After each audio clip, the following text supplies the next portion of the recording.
It's the Growler with PD&Jay, here to analyze for you today. From Growler bad to Jay's got stats, we hope you enjoyed this episode of the Growler Podcast. All right. Welcome into the latest edition of PD&Jay on the Growler. Paul Daniel Jr., Jay Morrison here with you. Jay, we're both in our celebratory. 'Tis the season to wear the green. Yes. Right. Both in our OU gear today, celebrating the MAC championship. It happened. Finally. It actually happened. Ohio University MAC champions. 50, how many years? 50. Once it becomes more than 50. 1968, so 32, 20, 56 years. 56 years. Once every 56 years, we get one, right? Let's hope So it's you not got to wear the green. Hopefully, I don't know that I'm going to see the next one. Anyway, great stuff. We're in our green to celebrate, but there is a lot of other stuff we're going to get to. We have Bengals-Titans on Sunday in Nashville. We will be heading down there. So we'll have all the stuff this weekend, but we're going to preview that game for you, of course. But, off the field is the news these days. So we've got a bunch of stuff we're going to get to with that. We're going to talk about Joe Burrow and all the drama surrounding him and his privacy violations. He spoke about that yesterday. Mo Egger is going to join us. We're going to talk about this Tee Higgins situation as it continues to grow, as Joe doubles down on things that were said after the game on Monday night. You're going to hear from Tyler Boyd. I did an interview with Tyler Boyd last week as part of a bigger story that I wrote about Brian Callahan and Zach Taylor and sort of the Bengals-Titans connection that you can find on The Athletic, but you'll hear the Boyd interview. We're going to have stats, Growler bet, predictions, full look at this game, everything that you could want. You know how we do it here. Lot to get to today. Want to remind you, though, our next live show that we are going to be doing is going to be before the Browns game, which is on the 22nd. We will be starting at 10 o'clock down at BetMGM, Nation Kitchen and Bar at the Banks. You know it. Such a great time down there. We've thrown parties down there all year. We're going to throw another big one. It's going to be our Christmas show. That means gifts. Yes. Gifts for everyone. We are going to be giving out so much stuff. Jerseys, gear, gift cards, you name it. We're gonna have the gifts out. It's gonna be Santa time. Can we get Mark to dress like Santa? Ooh, I don't. Can he pull that off? I don't know. Pretty He's slight too guy. skinny. We're gonna have to get some pillows in the padding. belly area. Maybe we can get Mark to dress like Santa. But that's all you need to know is there's gonna be a lot of gifts, and when you show up, sometimes the gifts under the tree end up being better than you thought they were going to be. Yeah. Surprise gift. Maybe they pull the bike out from around back. Like your parents ever trick you like that? They think you didn't get the bike you asked for, and they're like, I don't know. I thought I heard some knocking on the back porch. In comes the bike because it couldn't fit down the chimney. Yeah. Such a strong move. Such a strong move. So maybe there'll be something like that. But yeah, come on down to our show. Going to be awesome. Of course, any other big event, go to nationkitchenandbar.com. Reserve your table. Make sure you get there. All the TVs, great food, great drinks, great atmosphere. Make sure you're checking them out. Okay. Jay, let's get a little bit into the news. So the news this week, Cali week. We talked to Brian Callahan. I have a story up, so you can go to The Athletic right now. You can check out a story I wrote about. It's sort of the background of really everything from the moment that Brian Callahan was hired by the Titans to now. I found very, kind of fascinating about just the relationship between Zach Taylor and Brian Callahan, and kind of take you behind that about how Zach Taylor kind of really poured into Brian Callahan, what that looked like to him, why he got so emotional and broke down talking about Mike Brown in his introductory press conference, and Zach Taylor. And then a lot of the texts that have gone back and forth and the conversations that have been had between those two as they kind of try to lift each other up through some challenging seasons. I know people are like, you really want me to read about like Mike Brown and Zach Taylor and Brian Callahan, their teams stink, whatever. Brian's down here fielding job security questions on Monday. It's a story that I think if you care about, people, you can get, because it's just about something that everybody can associate with. It's about gratitude for people that helped you, about, the people that are close to you, the people that understand what you're going through, unlike anybody else. and what that means. And it's kind of rare in the sort of cutthroat world of uber competitive football. And I thought it was a great story and a good look at them and sort of that situation. And so I hope people will check it out. It's up there now.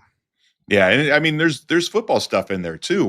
Oh yeah, I mean, Brian talking about Zach staying the course those first couple of years and how they got to where they're at right now. And I do. I mean, anytime you cover a team, you try to cover all sides of it. And I'm sure when the schedule came out, you're like, oh, this would be a great time to do that story. You have no idea when you start planning something like that season's going to go the way it did for both teams. Maybe you had an idea that Tennessee season would look like this, but I enjoyed reading it. I really did. As soon as the push alert came across my phone, I dialed it up, and I know I texted you right away and said, great job with that story. So I do recommend anybody that is listening to read that piece. Yeah, give it a shot. I think you'll like it. Okay. We got more from Callie, who we'll talk about that a little bit later in the game outlook, about some things that he said about Joe Burrow, the way the Bengals are playing, etc. Let's talk about Joe Burrow. So he opens his press conference yesterday with a statement for, I don't know, but people that don't know about this at this point. So during the Monday Night Football game, Joe Burrow's house was burglarized, and a 911 call was made for police to come, even though he had security detail working there at the house. There's been a string. The NFL sent a security alert to the entire league about a string of burglaries that have been happening to high-profile players during games, with these people knowing that they're not there, and it's been an issue. This happens. It exposes where Burrow lives, who was there. It's this Olivia Poston. I'm sorry, I don't know her exact pronunciation, her last name, whatever, was the one that called, and now everybody's putting out who she is. She's a SI swimsuit model and this, that, and the other, and his whole private life has kind of been put front and center. There's this unbelievably, there's this drone helicopter shot that was on the news of not just here's his house. They are up in it, looking in to where the damage happened and in through the windows and onto his port. Just for a guy like Joe, who we know how private he tries to be, this has been probably a worst nightmare type of situation for him, on top of whatever was taken out of this house. So on that note, here's Joe Burrow's opening statement talking about privacy. I'll start out by saying something before any questions today.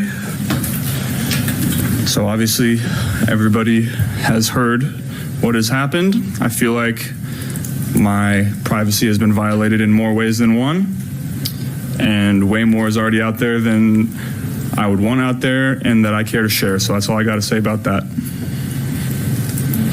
Out of all of that, without getting into it, is that probably the most frustrating thing? Is that just how much is out there, not even just about the incident, just the amount of just information that has now been revealed? Is that probably the most frustrating thing about all that? It's part of it.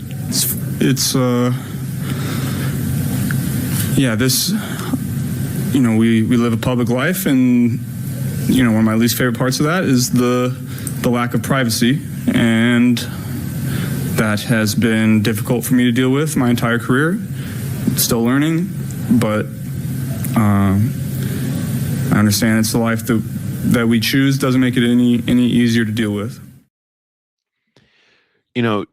Joe shook by this, man. And I understand, you understand it. I mean, anybody would be. What did you make, Jay, of sort of him coming out and what he had to say? I thought he handled it really well. Some guys would maybe have actually something written down or something prepared. It felt like he was just speaking from the heart, so to speak. And, he said, I don't want to say any more about it. And there were, you heard Ben follow up there. There were a couple more follow-ups, and, he did kind of shut it down. The last two questions, he made it clear. He said, I don't want to say any more about it, and just shut that down. And that was one of the things where I think Joe understands it. He says he doesn't want to say any more about it. It's kind of the media's job to ask questions and to follow up. he understands that. He doesn't get mad about that. I think there was some blowback on Twitter about, why are you guys pressing him when he said he wanted to say any more about it? It's how it works. And he is a pro and he understands this. As he said, it doesn't make it any easier to deal with, but he does understand that being in the limelight, a lot of this comes with it. But the robbery, that the invasion of privacy, even after the robbery, that's something that you can never be prepared for. That's different from being in the public eye and having cameras on you all the time. That's, to me, where I feel for Joe the most on this is what has happened. He's, he tries to keep his personal life as far away from the public eye as possible. And that has been the case with his relationships that he's been in the past. Everybody wants to talk about that. And because he's this now global star. He's out of Paris Fashion Week, right? I mean, he is who he is. He's a face of the NFL, and people love digging into their personal life. I mean, and especially when you start crossing over into known people, right? But now you have this. Now you have, here's Olivia, the girlfriend, and here's her background, and she's this, and look who Joe Burrow's with, and TMZ and E News and CNN, and it's like you have every element of just a disaster scenario to be in everybody's feed, and your business being in everybody's feed. You're in the national news feed, you're in the entertainment news feed, you're in the sports feed, all for things that you don't want to be in at all and you had nothing to do with. And then you have a camera hanging right outside of your house, staring into your house. I had a big problem with that. Yeah. That entire operation.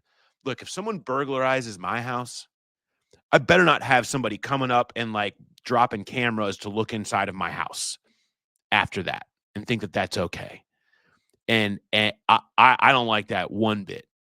And saw that on TV, seen those screenshots. Maybe people listening have seen that circulating. That's too far. It's just too far. You want to show a far away establishing shot of this is the house to give a sense of where the robbery happened. And I know there's interest. Like there's got to be a line there. And it was, I think Joe's right. It was violated. And it wasn't just by the people that broke into his house. And I feel for him on that. And so that's, kind of where that stands. I mean, the worst thing is, when something like that happens, you're always on edge and you're wondering when it's going to happen again. And he's going to play another road game this weekend. He's going to play a bunch of road games the rest of his career. And how do you do that comfortably? I mean, do you need to hire, instead of just one officer on detail, an entire crew? I'm surprised this didn't happen sooner, that the criminals didn't start targeting athletes, because where they're going to be at any given time. But that almost makes it worse, knowing that it may, when something like that happens, you think it's probably not going to happen again, even though your brain tells you it could happen any minute. You're just shook by it. But with something like this, how do you get it out of your mind every time he gets on a plane to go to a road game? Yeah. I mean, I would hope whatever the security was last time isn't the same. Yeah. Now, granted, Yes. The NFL sends out the security alert. I mean, and it mentioned, Jamming. international crime ring, right? It is Patrick Mahomes and Travis Kelce got their houses burglarized on back-to-back days at one point. It's been high profile.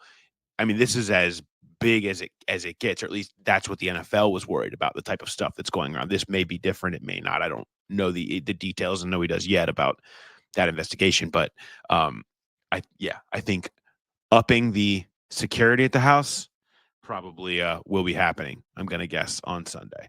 Yeah. But enough about that. It wasn't the only thing. And I would argue not the most interesting thing, certainly from a Bengals perspective, that came out of Joe Burrow's mouth during his press conference with us. Of course, what he said last time he was in a microphone was still on everyone's mind, and that was him doubling down on the fact that, or talking originally about the fact that he's confident that they can get Tee Higgins done, that he can do what it takes to get Tee Higgins back with the Bengals. They've talked about it. I mean, bombshell that happened on Monday night in Dallas. Well, was that something he was saying? Does he want to walk it back? Does he, after a couple of days of breaking it down? Well, no. Small picture, big picture, how important is Tee Higgins to this offense and this organization? He's very important. I think you just look at, it's not even just his production, it's his presence. It's how he comes to work every day. It's how the defenses have to play us when he's out there. T plays such a big part in what we do here and has for 5 years now that I don't think you can quite put a value on that, I would say. Going back to T, if the front office isn't able to make that work, would you be disappointed in him? Would that change your... I'd be very disappointed in that, yeah. How do you balance basically what y'all might need on the other side of the ball in parts of the team, and y'all also try to maintain kind of the core that y'all have that you want on the team, with you knowing kind of how all of that needs to come together? Yeah, we'll see after the season and have those discussions about what we feel needs to happen and the things everybody has to do to do what we want, keep the guys around that we need, and bring in the guys that we to fill some holes that we need. So those discussions will be had, at the end of the year. It's fair to say that T is a need. T is a need, yes. T is a need. Yeah. Yes. So there you go. There's our jumping off point to jump into this conversation with our good friend and yours, Mo Egger of ESPN 1530. Mo, how we doing? Wonderful. How about you guys? I am great. This I sat with you in delightful Coleraine B-dubs yesterday afternoon, and we discussed the Tee Higgins topic, and a really interesting conversation I think that we had on a fascinating topic that's going to go on throughout the offseason. And then Burrow kind of added fuel to the fire that we were discussing in that after we talked. So I will start there with you on the Tee Higgins topic. What did you make of the doubling down that occurred last night? First of all, apologies for not getting the memo about the Ohio U gear. No, I mean, look, you got to once every 56 years, Mo. What do you think? We got to celebrate it. I would have participated. I could have squeezed into one of my wife's medium T-shirts. Don't do that, says, please. "Oh, yeah" on it. I would have been proud to join the fun. There's one thing I don't like is being left out. I think the word need is interesting. Yeah. Need is necessity. Need is can't live without. There's a difference between want and need. I thought you just played the very end there. I thought that was that was a quarterback saying we have to have this. But you can need more than one thing. God knows I know a lot of people who need more than one thing. You can need more than one thing. And so I guess there's two different things I've been thinking about. One is just how interesting this is that we have gone from on Monday morning, if anybody would have said, well, Tee Higgins is going to be a Bengal in 2025, you would have been laughed at or been asked to explain. And now it feels like things are moving very, very rapidly in that direction, right? And there's stuff that's changing. There's Burrow's, I don't think insinuation, but the conclusion he's allowing us to draw that he's going to do a restructure of his contract. There's the firing of the departure of the agent. I don't know how that went down, but T has a different agent.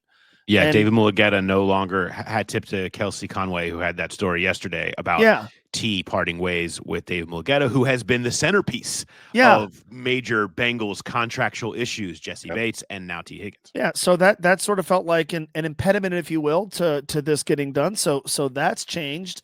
I also think, and I've been thinking about this a lot, I think the crystallization of the maybe fact isn't the right word.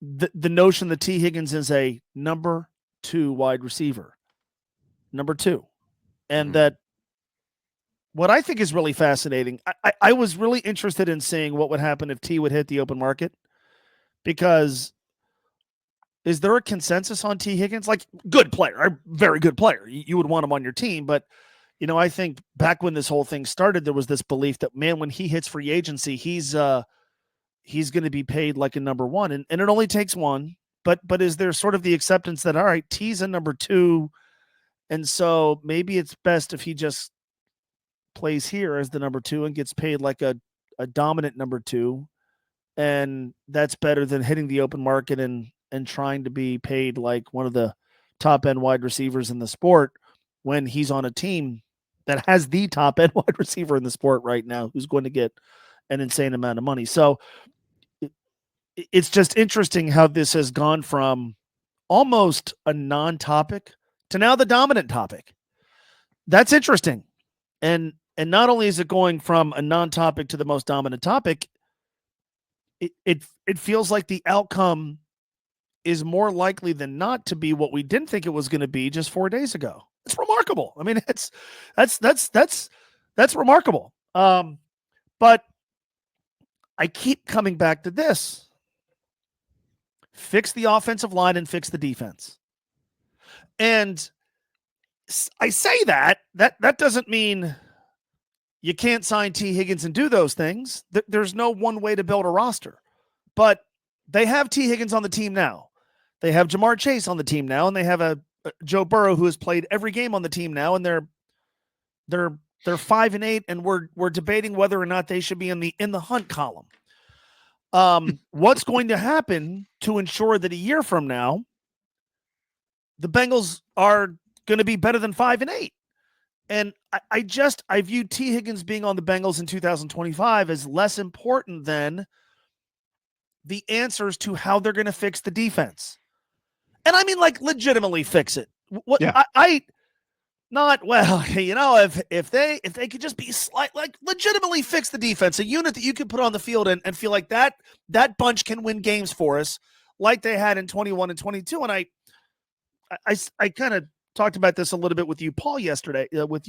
Paul. Like, I'm not annoyed because, again, if Tee Higgins is a Bengal next year, awesome. Like, he's a very good player. The Bengals need good players. They don't have enough good players. He's a good player, but I do sort of feel like we've now sent our attention to this place that isn't as important as where we were sending our attention for weeks on end, which was, number one, the defense doesn't have any building blocks. The defense has to be almost rebuilt from scratch, and that's hard to do in one offseason. And the offensive line's not very good, man. Like, so if this other stuff doesn't get fixed, I don't care if Tee Higgins is on the team or not. Like, and that sounds like I'm anti-T. I'm not. I'm pro not being 5-8 next year. I'm pro not having a 3 or 1 or whatever % chance you want to say the Bengals have of making the postseason in mid-December next year. And so if Tee Higgins is with the Bengals next season, my first question is, how are you going to fix the defense and the offensive line? And if Tee Higgins walks, my first question is going to be, how are you going to fix the defense and the offensive line? And how they answer those questions certainly is going to be affected by what they do or don't do with Tee Higgins. But those are the dominant stories of the offseason.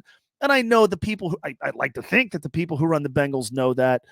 But I almost feel like we've kind of gotten away from ultimately what's going to determine whether or not we are doing the same thing a year from now in terms of wins and losses as we are right now. Yeah. I mean, you can not sign T and have that extra 20 some million to throw at the defense, but you can have all the money in the world, but if you don't go get the right guys, you don't fix it. So, I think that's where I come down is go ahead and load up on offense and then I would think that maybe they move on from Rankins. There's a bunch of guys they can move on from, save a lot of money, still sign T and then still have money to get some free agents. You're not going to get top tier ones, but they've made this work in the past where they went and got guys that weren't maybe top of position, and maybe it was lightning in a bottle, maybe not, but I would like to see T come back. And I feel they say all the time, money's the most important thing. And I don't know that it is for T. especially now moving on from David, and I think he really truly is happy here with the city, with the fans, fan base, with the guys in the locker room, with the coaches, all of that, and so I see a path to do what you want to do, improve the defense and the offensive line, and still keep T. I don't. That's just it. I don't think there's anything wrong with bringing back T, as long as you can still make a convincing argument that you are fixing those other things. Mm-hmm. Do we need to reintroduce the pie? Like, right? I mean, we're going to end up back at the pie again, was where we're going to end up. That said, what is your better chance at getting value, true game-winning war value, right, from $5 million, whatever, $25 million, let's just say. What is the best shot at that? Tee Higgins or this year's version of Sheldon Rankins and Geno Stone and Von Bell? That's the problem, is if you go outside, and what is the message that you send? If you go outside with your major signings and say, we're going to bring in people that weren't here and bring them in, and let somebody who has done everything right and been at the core of what we're doing walk, and say that we can replace him with whoever, been down that road before as well. Mm-hmm. What is that message? What is your best chance of getting the value out of those 20-some million dollars? And I think that's one side of the argument. The other side is, but like, what is the real impact when you have Jamar Chase moving all around the field and unable to be doubled, and the gravity of Tee Higgins isn't quite as impactful as it used to be because of that expansion of the way Jamar Chase plays, when you know how bad so many other parts of the team are? What is the real impact? But if you can sell a defense that you say it will be better because, and I'm just going to start to name whatever, there's a new coordinator that's going to get more out of the young guys, and you can go out and add one good player at every level, and still add and draft a guy with your top 10 pick that's going to play defensive tackle or whatever the pick is, and you can solidify guard with a person or whatever. If you can do all of that and Tee Higgins, and make yourself happy about it, then yes, then that's the obvious answer. You can have your pie and eat it too. But I don't know if they're going to be willing or able to play chess, like Jamar Chase said. And this eventually all ends up back in front of Duke Tobin and the personnel department. Can you pull this off? Can you pull this off? Many others have pulled off things like this. Can they do it? That's going to be the question of the offseason. And Joe Burrow is also pointing back at them right now. Yeah. Can you do it? And that pressure applied by Joe Burrow is the most interesting thing of all of this. No question. I mean, no question. I certainly believe that a well-run, creative front office with a good plan can accomplish what we would all like, which is Tee Higgins plays for the Bengals because he's a good player. Like, there's not one of us, remove the money from it, right? Tee Higgins is on your team. Cool. Like, awesome. Yeah. Okay, great. Sign me up. No one's opposed to that.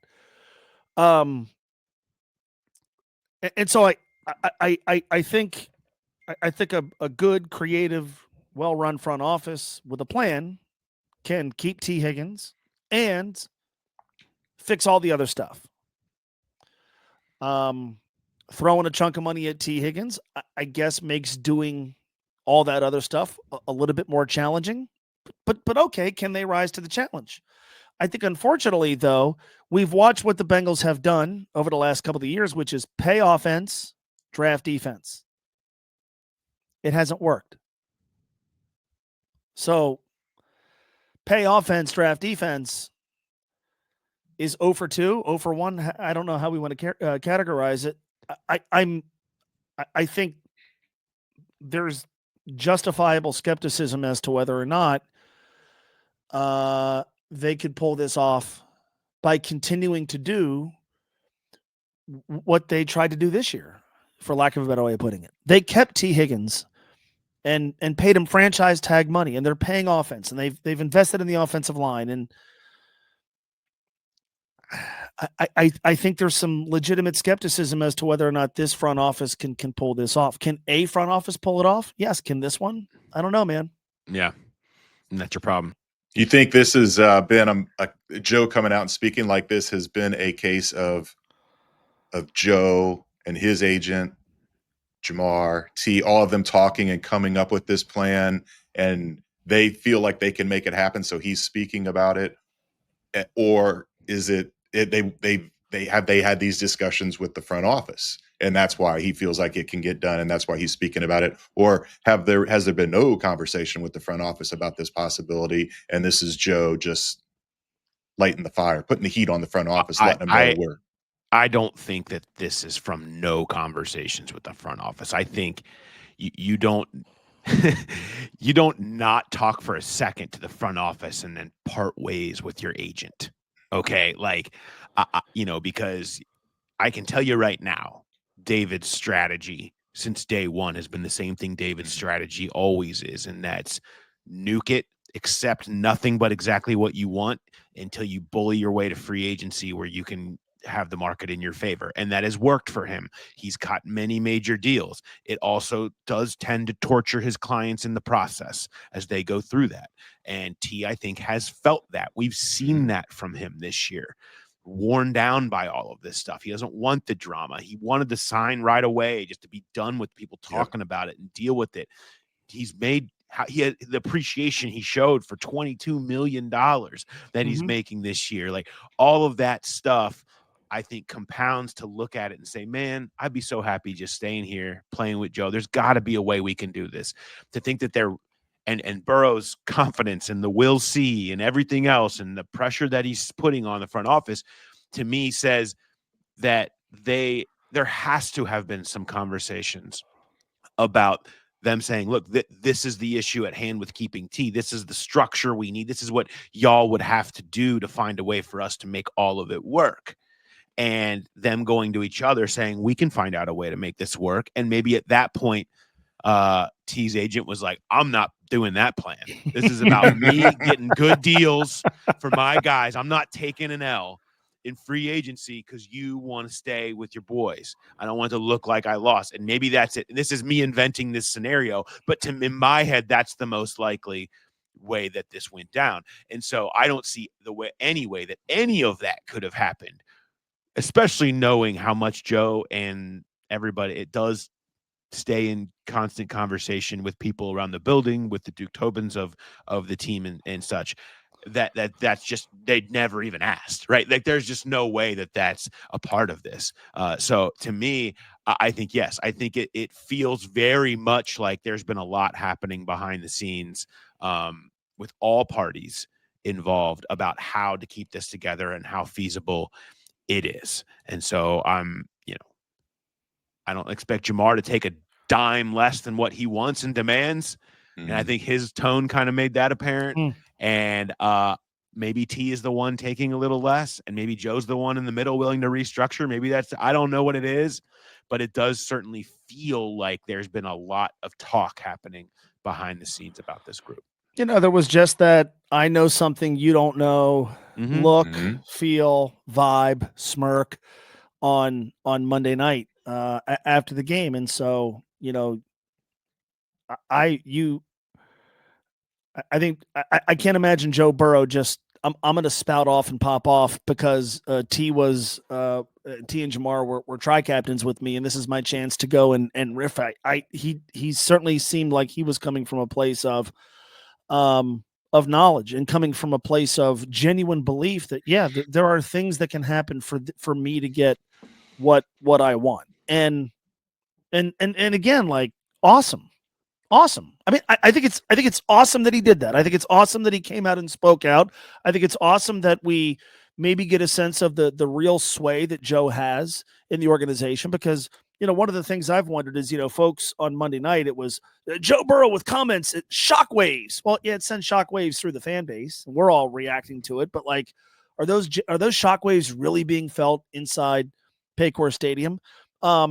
My guess is the answer is no for two reasons. One, it's the Bengals, right? They're not a franchise that has been defined in the past by shockwaves being sent because someone said something extreme or did something extreme, but also because I'm sure they've had dialogues with Joe about T, and that doesn't mean it's going to happen. It doesn't mean it's not going to happen, but I would imagine that because of that dialogue or because of the conversations they've had, that nobody was genuinely taken aback by what Joe had to say on Monday evening.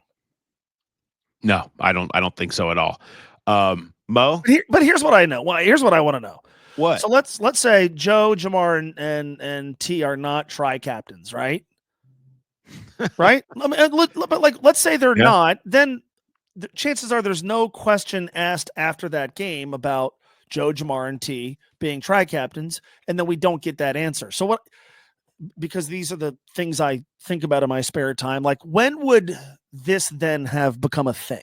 I think it still was going to come out. Yeah. I mean, I asked about, hey, Jamar, like, you have a game like this and you just say that guy deserves all the money. Once you start bringing up the money topic, everyone's, in these situations, it's like when you get to the end of the road and all we're thinking about is off-season stuff, you get to the point of everyone wondering, like, when is the money going to get brought up? When is the contract stuff going to show up in a conversation? And once it shows up, we're all going to kind of get in there and let's mix it up and see what he has to say. That happened to be the moment. The money entered the equation. I think even with the tri-captain thing, I think that the fact that we're out here and it was like, give Jamar all the money in the world. I think that opens up the conversation, and he was ready to take it there, because he could have shut that down and been like, obviously I think Jamar should be paid but all for the offseason, right? And then the Tee Higgins conversation comes up and he could have been like, all offseason stuff, love T, right? End of period. No, it's he was waiting for someone to take it there once the money entered the conversation. We were waiting to talk about it. He was waiting to talk about it, and we did, and it happened. So now, yeah. Sorry. What I'm kind of wondering, because I certainly agree with you that at some point it was going to come up, and I was always kind of assuming, like, right around that last home game, when the question is this T's swan song in a Bengals uniform in front of hometown fans, like, what's going to be said? What I think a lot of us thought might be said has been said twice this week by Joe Burrow. So they obviously can't do a deal with T now. They have to wait until the season is over. So what's next? Like, what's the next chapter in this during the season? Because they are going to play 2 more home games. Conceivably, that Denver game could be T's last at home in a Bengals uniform. And so I would imagine that's going to be one of the storylines. And there are other players too, but that's going to be the storyline. Still, could this be T's last game? They can't do a deal between now and then. What's said? What's the rhetoric? What are the things that come out of that week and out of that post game that takes the conversation even further? Again, maybe I'm the only person who cares about this, but I always kind of viewed that as that's going to be really interesting, right? I think, Paul, even in your second half of the season predictions, you talked about how T was going to handle that, right? How T was going to handle his possible exit. Well, we're getting there. But now there's new layer has been added this week. So what is that week like? What else does Joe say? What does T say? What does Jamar say? What's the next soundbite? What's the next thing we grab onto? Again, might not be all that important, but this is an interesting story, and I'm interested in seeing where it goes next. And the next place where it's likely to turn would be around what could be T's last home game. You know where it's actually going to go next, Mo? Every single episode of your show between now and forever. This topic will not go away.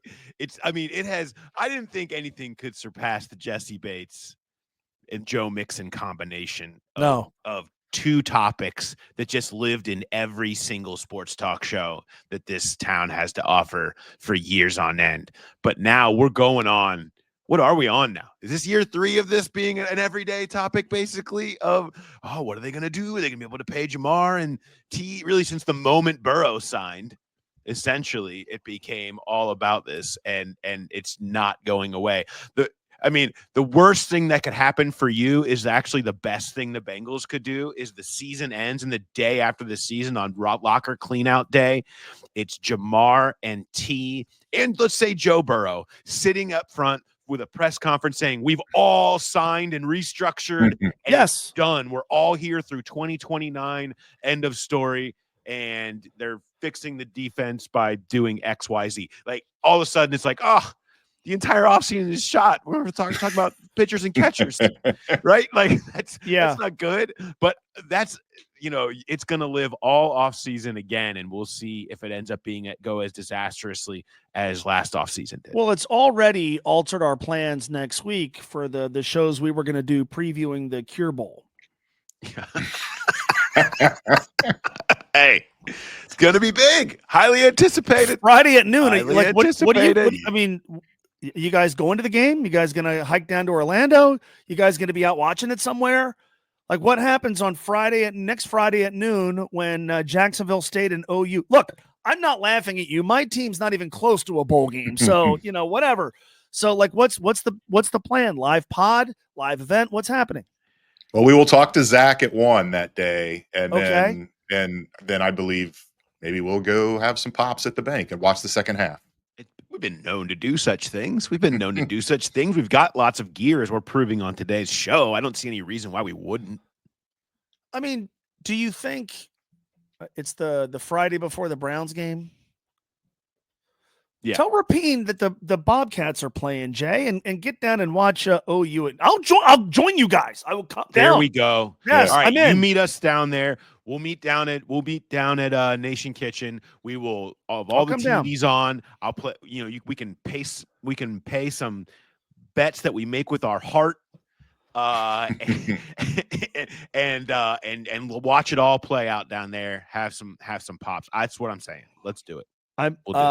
My calendar is free until 8:30 that night when UC plays Dayton. So yes, I will join you guys for the. Let's hope it doesn't come down to that. Let's hope we're not there until that late. I think we would all have some hell to pay probably at home for that, but we're making it happen. Anybody listening right now, come join us. Let's do it. Let's just do it. Let's have an OU watch party down there. I don't see why not. If you're a local Bobcat and a Growl pal, this is for you. We'll be there. And look, if you happen to have gone to Jacksonville State, all the Jacksonville State people, bring it. Could even name Jacksonville State's mascot. You're welcome to. This is one of those. I'll root for OU. Fine. But Jacksonville State fans, I'm sure there's a bunch of those. Welcome to come catch the Cure Bowl. Were you kind of disappointed that if OU would have lost the MAC title game, they could have played in the Snoop Dogg Bowl presented by Gin and Juice? Disappointed that they didn't end up in the Snoop Dogg Bowl. No doubt about that. Jacksonville State's mascot is they are the Gamecocks, and their mascot is Cocky the Gamecock. So I can only imagine it's going to be pretty easy to make a few jokes while we're down there. So come join. Mo, I'm excited that you will be there, and we will we will talk to you next week. Before you start making Cocky the Gamecock jokes, I'm just going to kick you out. What were they? When they were sitting around coming up with names for the mascot, and they were throwing names on the whiteboard? What were the ones they said no to? Come on! Don't do it. It's Cocky the Gamecock, and I think you should leave. I think you should leave before you say something you're going to regret. I need you to go. Goodbye. There he goes. All right. That was Mo Egger of ESPN 1530. I was saving him from himself there. Yes. So we did it. I like this. We just invented an event on the spot. Yeah. Let's do it. I'm all on for board. it. Mark will be on board. I'll also, again, we're all OU at the Growler podcast. So Mark will come down. I'm sure we can convince him to do that. How hard can it be? And Right? I say we get Zach at 1.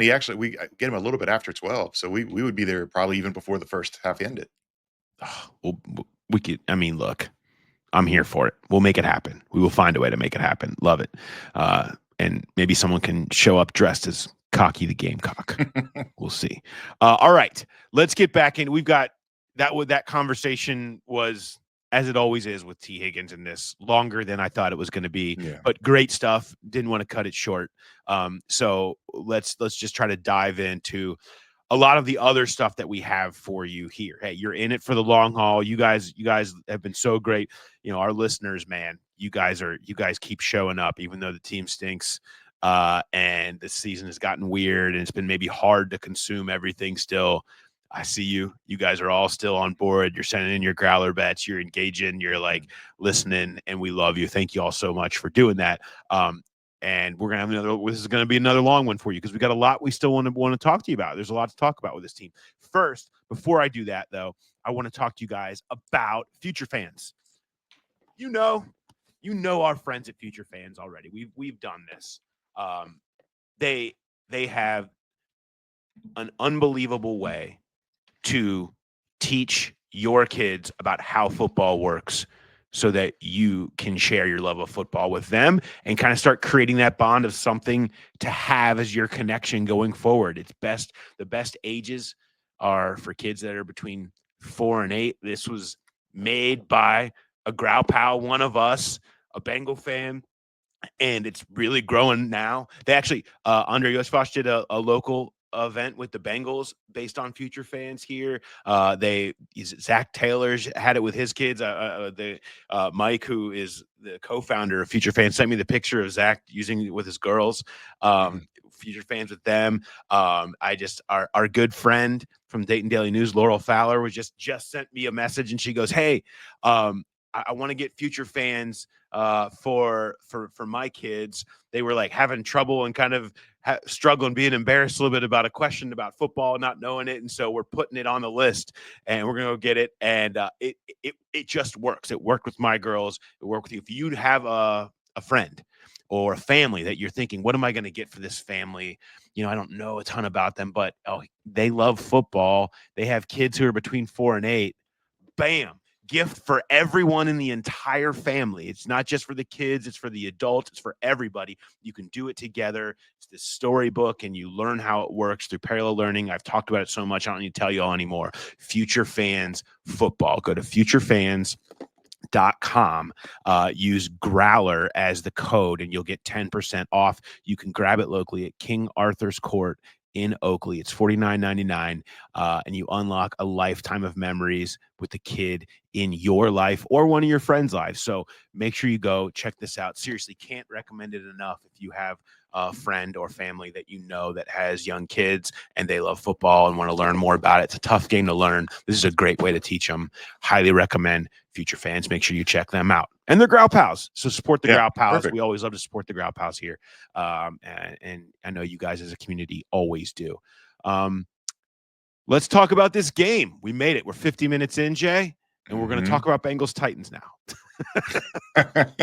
I mean, look, the story is off the field with the Bengals right now, right? I mean, this is they're 5 and 8. They're playing a team that's 3 and 10. We're going to spend the first 50 minutes on the drama off the field. Okay, there's lots of it.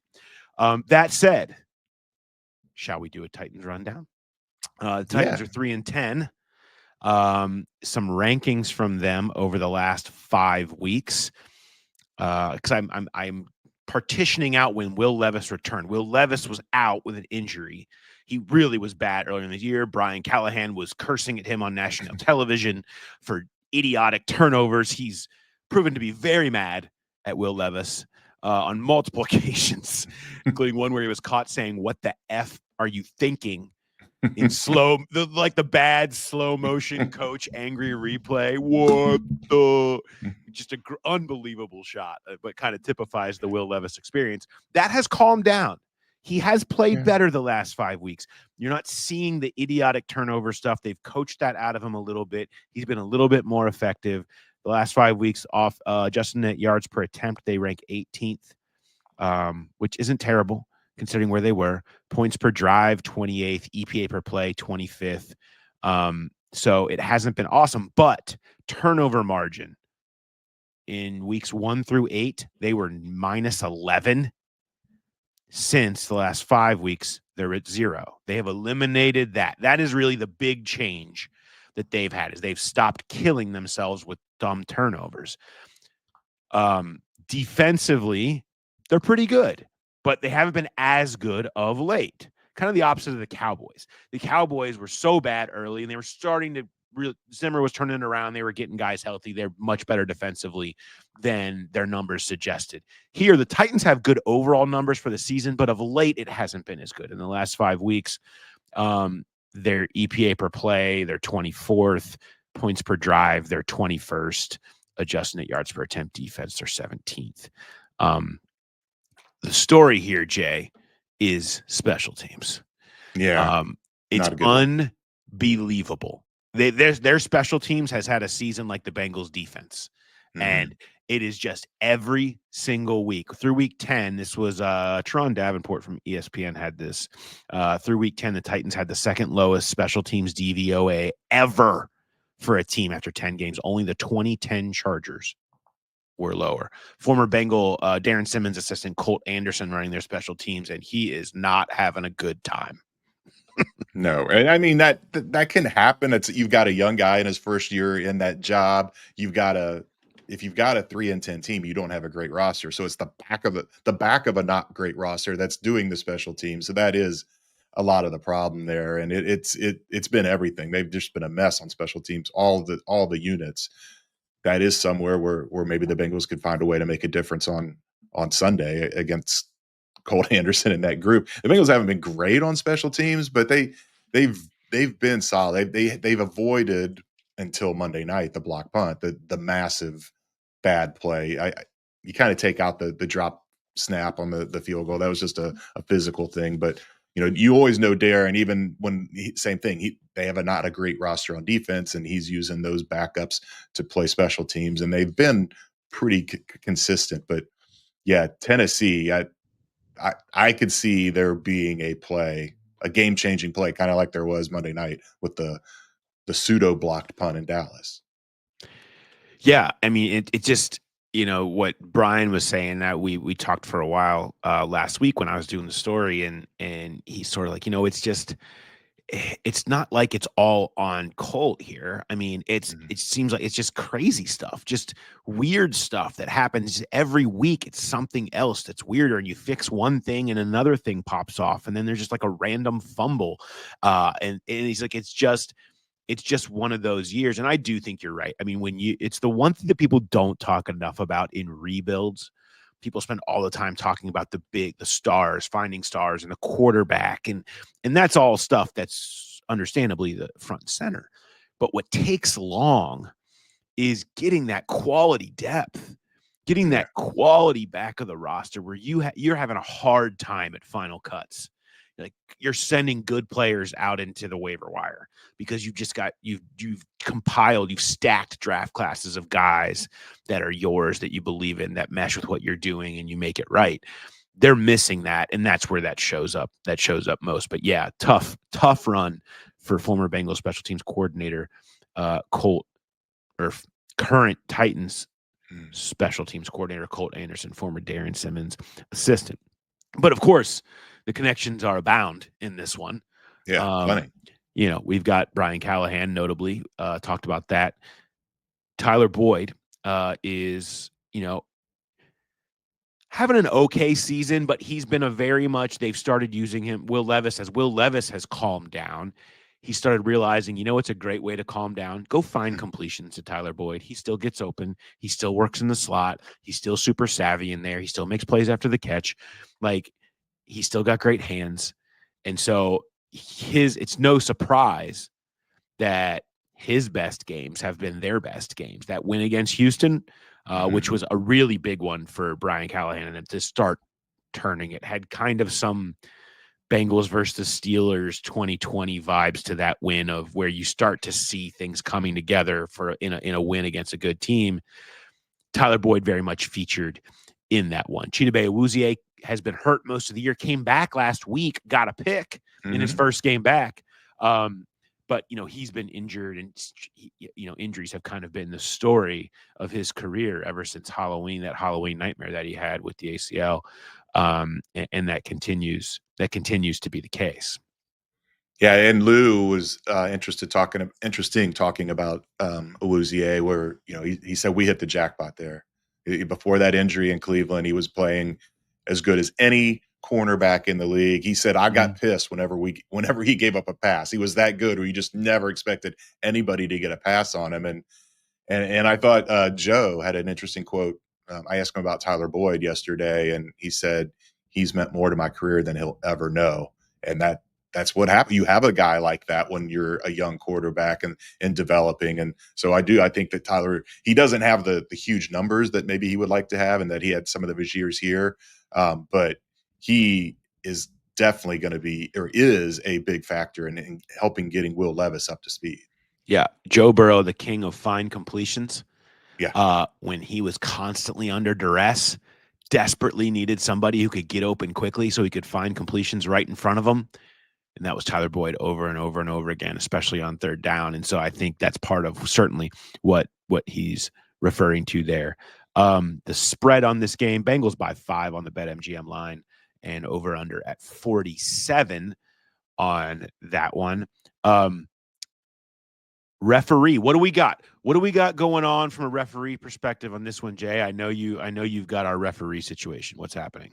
Yeah, so it's Craig Rolstad. First time they'll see him this year. Okay. The story I put up, he was the referee for one of the worst calls of the Zach Taylor era. And wait, what? He was the referee for one of the. There have been a lot of them. There have been a lot of bad calls, but sorry, I had to drop the Torbert. That's the Torbert music. That was unnecessary. I didn't need to drop the Torbert music in. But you just said one of the worst calls that's ever happened. Non-Ron Torbert division, I guess I should say. But still, maybe so. This one was just the implications weren't as huge because it wasn't a Super Bowl. It wasn't an AFC Championship game, but it was Week 8, 2021. They're playing it at the Jets. They're making a comeback. They're only down by 3. Jets have it 3rd and 11. They throw a check down to Michael Carter, and Mike Hilton knifes in to take out his legs. Michael Carter dips his head.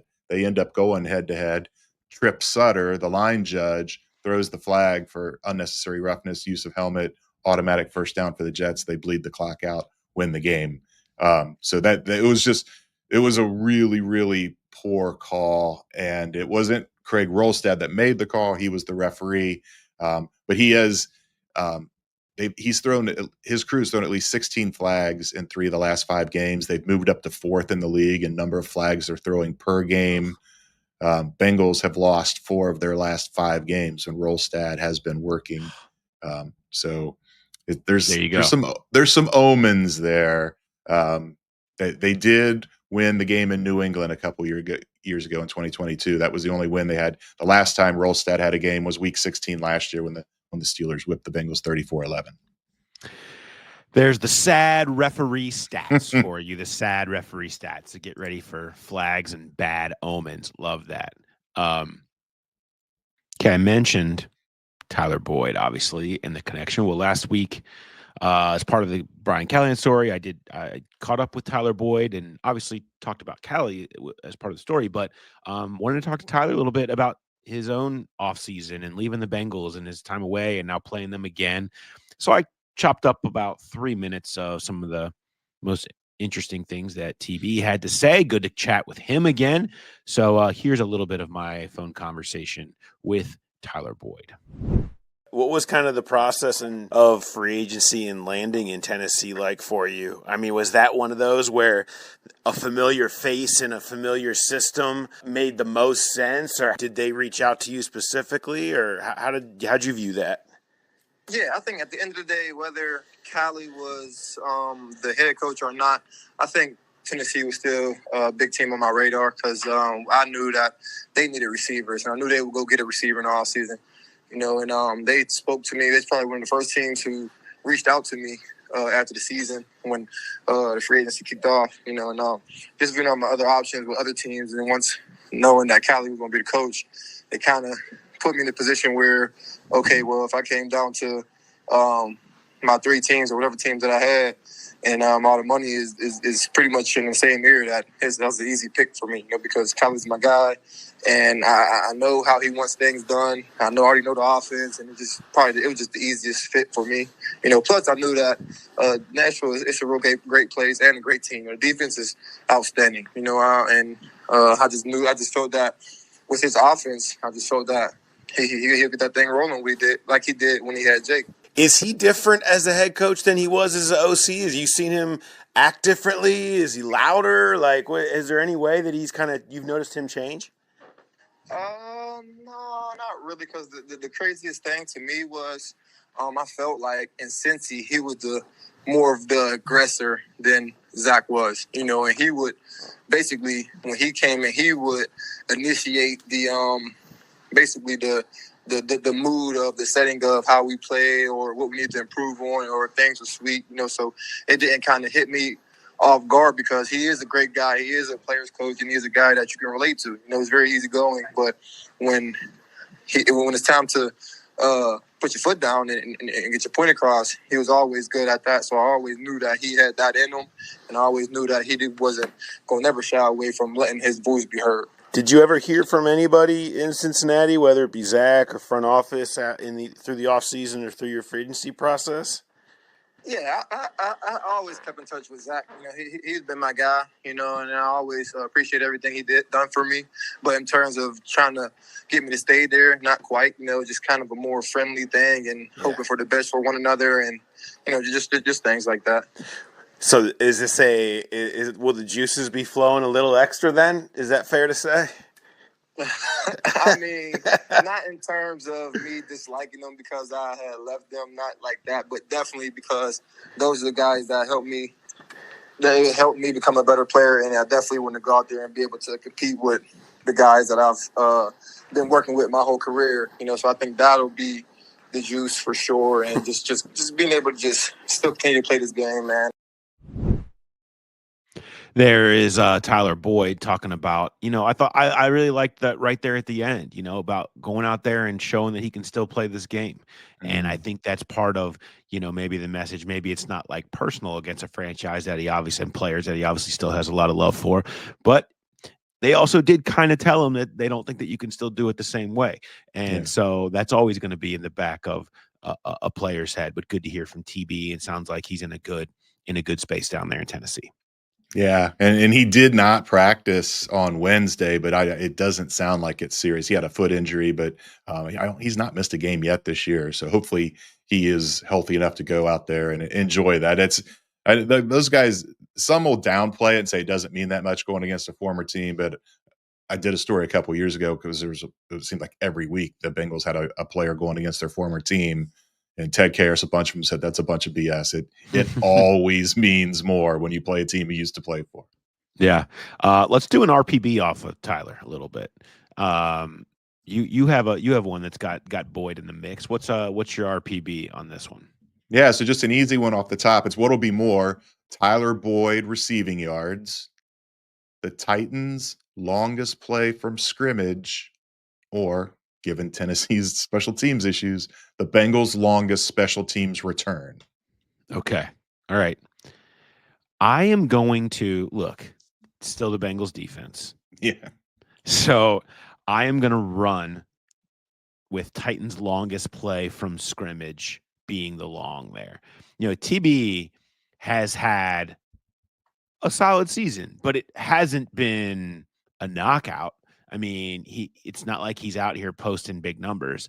If you get, I would be surprised to see TB cross 40 yards or 50. That feels like about where he probably lands in this game, maybe. So that said, the variable of the long return, it's certainly possible when you consider what's happened with the Titans. But I'm going to say that they've locked that up enough that it doesn't happen. So I'm going to run with longest play from scrimmage, and then I'm going to pass on Boyd receiving yards, and I'm going to have the lowest number being the long Bengals special teams return. Yeah, I was kind of thinking the same thing, but I feel as though they are going to try to maybe go to Tyler Boyd even a little bit more, just because of the game. You see it all the time where guys, not only do they enjoy playing against former teams, but they step up and they play well. So I could see this being a little bit of a breakout game for Tyler in Tennessee. And I'm going to run with his receiving yards. I think the Bengals defense took a step forward in Dallas. It's still not a great Tennessee offense. So I think Tennessee will be able to move the ball. I don't know if they're going to get huge chunks. So I'll pass on their longest scrimmage play, and I'll boot the special teams too. I think you get up around 25, 26 on a kick return, even if there are any. You're feeling pretty good about it. So to go over 30, I think is what it would take to top either one of those other two. So I'll boot the special teams yards. Okay, love that. Let's go. You got some stats for me? I know you got some stats for me. Yeah, so I had a few. I wanted to piggyback at you. You wrote a great story on Chase Brown and his development in this offense. And you had pointed out in the story that he has the second most scrimmage yards in the league over the last 5 games among running backs. Among all players in the last 5 games, most scrimmage yards, he's third.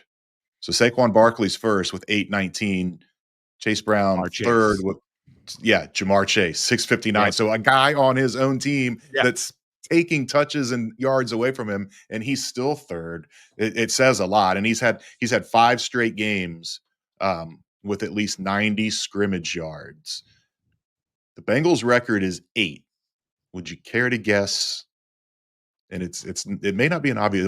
Is this amongst running backs or just any player? Any player with 90 scrimmage yards in 8 straight games. James Brooks. Nope, that's exactly where I would have gone. This predates him. This goes way back to the early 70s. To the early 70s? Yes. Jeez. Archie? Nah. Boobie Clark. Booby Clark. 1973 had 8 in a row. Corey Dillon had 7 in a row in 1997. Yeah. And then Chase Brown at third highest. So he could be in third all by himself if he can get 90 yards this week against Tennessee. Don't even worry about the NFL record. It's 25. 25. And again, a name you wouldn't think. William Andrews of the Falcons did it over a span of 1980 to 81, but 25 straight games with at least 90 scrimmage yards. Amazing. William Andrews? Yes, I'd never even heard of the guy. Me neither. Of all the people, Eric Dickerson, Barry Sanders, Jerry Rice. No, William Andrews, 25 in a row. Marshall Faulk is second on the list. That one made sense. Andrews. That's who I'd be looking for. Yeah, unbelievable. Wow. Okay, I have one, and this is probably already out there, but this falls into the last 5 games thing. So the Bengals have scored 27 points in the last 5 games in each game. They've only done that once before in franchise history in a single season. 1988 Super Bowl season is the only other time they scored 27 5 games in a row. And you mentioned Chase Brown, and it's like that was the literal question put to Burrow yesterday, was about something happened, like what's been the thing that set it off that you're out here scoring 27 points. The first name out of his mouth was Chase Brown. And it's true. It has turned them into having that third electric weapon. And he's gotten, Charlie and I talked a lot about this in the rewatch show earlier this week, about you watch how good he is. Because I started my rewatch with every Chase Brown reception and target. And you see how many different ways they're using, how good he's getting off script on checkdowns of meshing himself with Burrow and finding connections there. It's really showing up. And they just keep giving him the ball in new ways. I mean, Zach Taylor, he said, when I asked him about that, he pointed out, and I pointed out the go ball, which was Charlie and I's favorite thing they did. They tried to run essentially almost like a stop and go type move, where it kind of faking out like he's just going to do a little run fake and then takes off to the back and against Deron Bland, and it gets broken up. And Zach Taylor pointed out, that's my fault. I didn't give him enough space to run that. He's got so much speed, and that ball needs to be thrown out in front of him for him to accelerate to go get it. That's the play, not a jump ball situation. And that was from the 19. He's like, that needs to be from the 29 or further away to really take advantage of what Chase Brown's situation is there as far as being faster and uses speed. And that's the type of stuff they're looking to load up for Chase Brown. We've Mhm. not seen them do stuff like that with him before. He's just catching slants. So I just, you're seeing him used in so many different ways. And it's when you already worrying about Chase all over the place, and obviously T. And now when you double that and you're in these deep shells, Chase didn't see a single stacked box the other night on his runs because you can't. And then the check down becomes a weapon. I wish there was a counter. Like AI should be able to do this. How many times I've said the check down becoming a weapon is on this podcast is something they've been looking for forever. And it is now. And now they're scoring 27 points every time they go out there. Because when you go and it's like covered, check down, and Burrow's so good at getting to that so quickly, when you have someone who can then take even more advantage of that processing speed, you get what you're getting right now. These streaks that we haven't seen in franchise history. Yeah, and I think it's important for a second reason too, because you want to. He is really effective running the ball and as a receiver. You want to get the ball in his hands as much as you can, and you worry. He's 5'10", and you worry about durability and that type of thing. And now maybe it's getting later in the season. They feel like they can ride him a little bit more. That's the whole reason they brought in Zach Moss, so you could kind of have those guys taking the workload off of each other. But to do this, to get him more involved in the receiving game, if he's running the ball up the middle, you just set yourself up for getting stood up and other guys flying in and getting shots on you. You get him out on the perimeter, hit him as a receiver, and it's usually just one-on-one tackles. And so the durability, I don't think, becomes as much of an issue as it is slamming it up in there if it's 15, 20 plus times a game. Over the last 5 weeks, Chase Brown has forced 13 missed tackles in the receiving game. No other running back has more than 8 over that span, over the last 5 games. So great stuff from him. All right. Do you have any more stats for me? I do. I had this in my stat of the J yesterday about Joe Burrow. He's on this amazing run. So 4 straight games with at least 3 touchdowns and 300 yards passing. The NFL record's 5, so he can tie it on Sunday. Steve Young has that record of 5. Burrow has 6 games overall with at least 300 yards passing, at least 3 touchdowns. He'd have to do it 4 more times in a row to tie Peyton Manning's record of 10 for an overall season. Peyton did that in 2013 with the Broncos. But the only quarterbacks that have done it more than Burrow's already at 6. Breeze did it 3 times. Marino did it in 1984. Kurt Warner did it in 1999. Tom Brady did it in 2011. And Patrick Mahomes did it in 2018. That's 6 or more games with 300 yards passing, 3 touchdowns. So some Hall of Fame names there. Burrow in that conversation. Interesting. That was maybe one of my favorite quotes that we haven't talked about from his press conference yesterday, because Brian Callahan told the story about how he had Jamar and Joe Burrow sign a picture because he said, I'm going to look back on this one day. You guys are going to be in the Hall of Fame. I'm going to feel like I had a part of that. And someone asked Joe what he thought about Brian, said he was going to be in the Hall of Fame. And he said, yeah, I think he's probably right. Very subtle, good, confident quote. Yeah, well, expect absolutely nothing less from Joe. All right, Growler bet time. Let's hop into some Growler bets, shall we? Last week's Growler bet, we had Jamar Chase and CeeDee Lamb combined receptions, and we kind of thought, Jay, we're giving a little early Christmas gift. This should be one. I mean, receptions, it's not, you kind of know the range these usually end up. How'd it turn out? No winners, surprisingly. It was 20 was the answer, and then we figured we were going to have multiple winners, so we put a tiebreaker on there. You had to say the total receiving yards between the two. That was 270. Didn't come into play because nobody had it. Nick Kessel had 19, John Brozart had 19, and R. Gutter had 21, but nobody hit 20. I thought for sure we were going to have a winner, but we're still looking for one. So close. Oh. I feel bad. I really wanted to give one at night. Why is again? This is a problem that we've had this year. Why is everyone afraid of the round number? Why is everyone afraid of the nice, even, the 20? This is the second time this year that people have been afraid of the round number and right where it should have ended up. It was a little high. mean, a little high. 20 is a lot, but Yeah. not out of the question. You had all these people right around it, and nobody's going with the round number. Don't be afraid of it. Don't be afraid of it. I didn't go through and look. You went through the answers. Did someone say 69 receptions? Did we get that? Did they stay on pace there?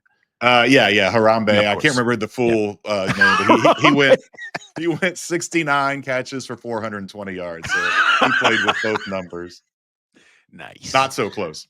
Not so close. Not so close, but on brand. So good to you on that. A couple responses that I liked.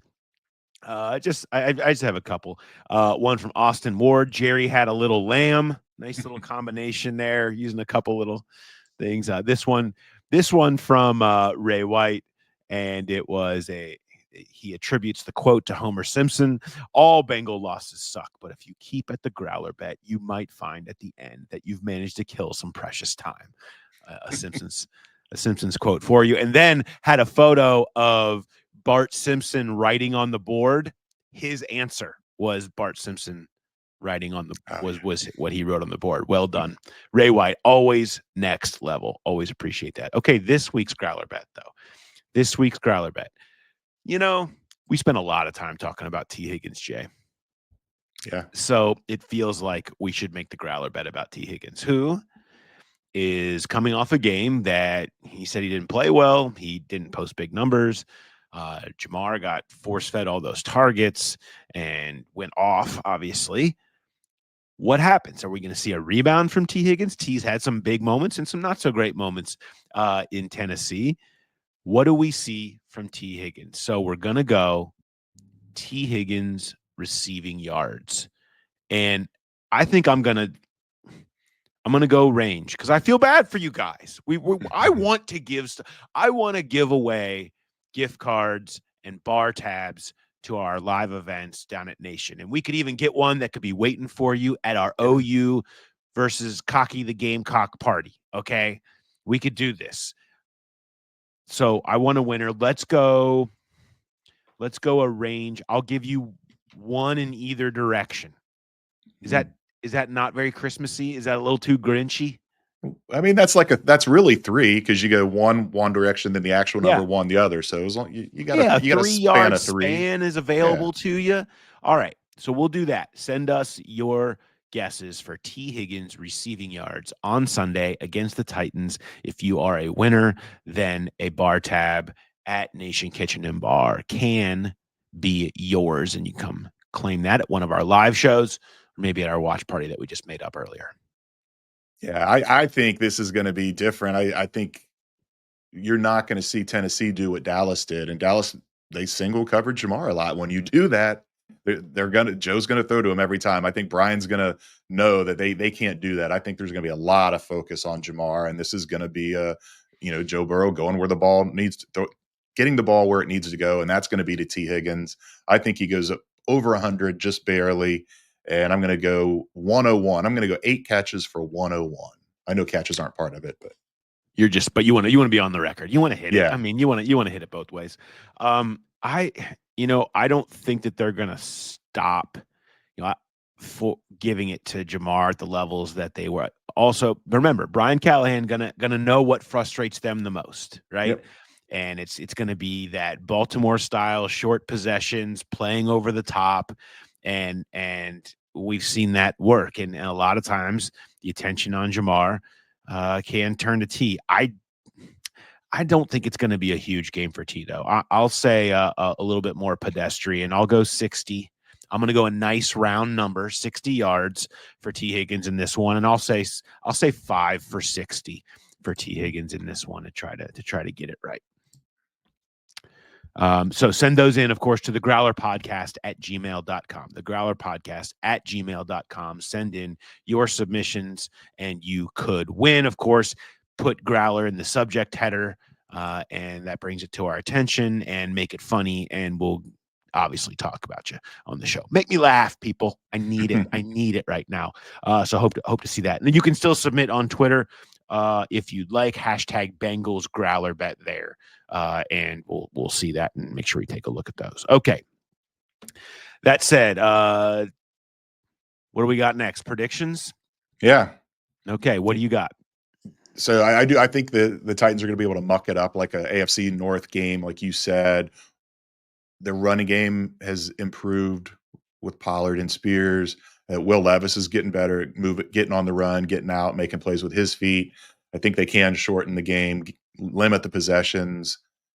I don't think they're going to score a lot, so I think it's going to be a lower scoring game. Titans have only gone over 20 points twice this year. Almost everybody goes over 20 points against the Bengals defense, but I think the Bengals come up with another solid performance against this offense, maybe a break on special teams. Burrow and Chase Brown, Jamar Chase, Tee Higgins, all of them do enough to get over 20 and put this game out of reach. I've got Bengals 24, Titans 16. 24-16. I like that number. I think that's a good number. I'm with you. I also just think, I mean, the Bengals offense is just on such a heater right now. I don't know that anybody has an answer, and limiting possessions certainly is a good way to start. But the Titans offense just has really struggled of late. I mean, they're not turning it over, but you saw last week against a really bad Jags defense, they weren't able to really do much. And if you're punting and giving field position and potentially having a special teams error in there, it can get out of hand quickly. And so I have Bengals 31, Titans 21. I still think that they score, but I do think that the Bengals offense is just, they're just playing so well right now that I think that they'll be able to put up a number and keep their streak going and set a new franchise record for most consecutive games with at least 27 points. Arby's. Do you have any Arby's for me? Yeah. So a guy on Twitter, on X, reached out, and Chris Brantley, and he was desperately looking for a Survivor and Titans crossover interview on the podcast with Sam Phelan. Unfortunately, Sam is still in the game. Well, fortunately for Sam, but he can't do interviews. For those that don't watch the show, he's a contestant on Survivor. He is a sports reporter from Nashville. So it'd be great to talk to him about his experience on Survivor and kind of tie in the sports media world of it. But he can't do interviews until he's voted off the show. And he is one of 5 still alive for the $1 million. I don't know about you, Paul, but I plan on seeking him out in the press box on Sunday and just maybe we'll grease the wheels a little bit and see if he would be willing to come on the podcast once he is able to talk about everything. Oh, there's no question that it has been thought for a long time. I'm watching last night thinking like, all right, it's going to make sure I'm good to go down there and try to track him down.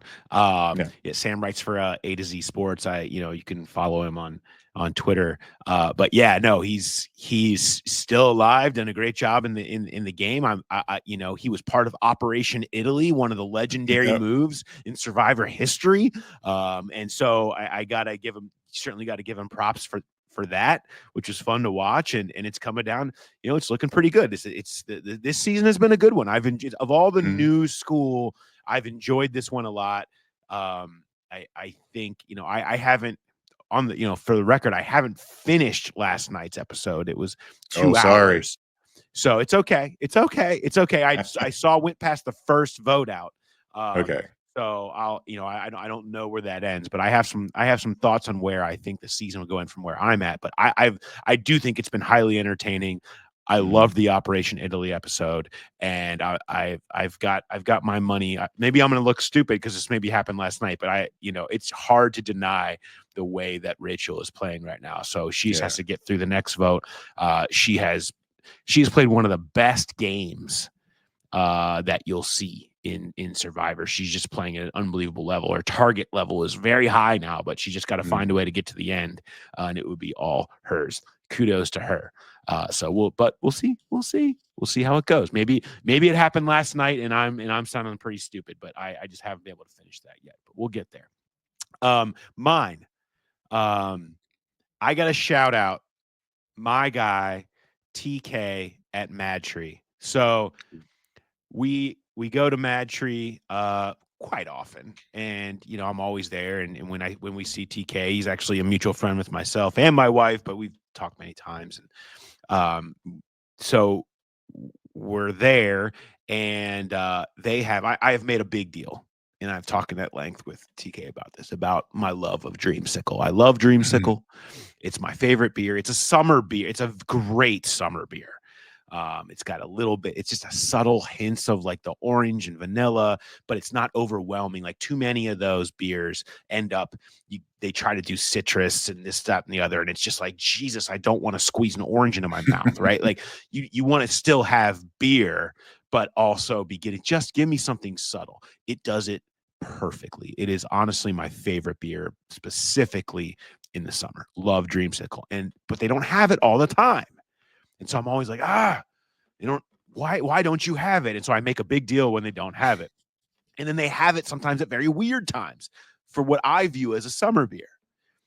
And so we were in there the other day. It was very Christmassy and we're enjoying ourselves. The kids are having a great time, as we always do. The food was good. And they had Dreamsicle. And so I'm drinking one, sitting there, and we're talking. All of a sudden, here comes my guy, TK, and he drops down a growler. And on the thing, it says a growler for the growler, a Dreamsicle with the date on it. And I was like, you, sir, know the way to my heart. And you also, you know what you know? You know the way to Graders. Graders worthy. Absolutely. Beyond, there is no doubt about it. Graders worthy move from TK. So next time I'm in there, TK, I'm going to track you down. We're going to find you, and it's going to be the Graders shipper pack is going to be showing up for you. Or maybe we just bring it into Mad Tree and you can share it with the staff. You guys all deserve it. Y'all do an awesome job over there. It's just one of my favorite places in the city. It's so much fun every time we go in there. So shout out to TK, everybody at Mad Tree. Graders worthy coming your way. And speaking of, we talked about future fans as a gift, support the Growl Pals, and Graders is a great thing if you have relatives or people that you want to buy gifts for that are from here, that live outside of town, and you're like, I don't have a way to get them a gift, send them a gift. Send them the Graders shipper pack, man. 6 pints of all the different flavors of whatever you want them to have shows up at their door on the dry ice. Perfection. You can do it. Just go to the Graders website, send the shipper pack, make your own. It's a great gift to give to somebody, specific somebody from here who can't get back for Christmas or live somewhere else. So highly recommend that. So many great Christmas gifts just from friends of the program that can be given. Just be thinking about it. So, all right. Growl Pals, man, we went big. We went big. We went thick with you today. There was a lot to get to. We did that. Hope y'all enjoy it. Of course, hey, you're like, you want more? You're like, you know what? Hour and a half isn't enough, Paul. I need more. Who do they like tomorrow? Me, Mark, breaking down all the lighter side of a week that has had some of that.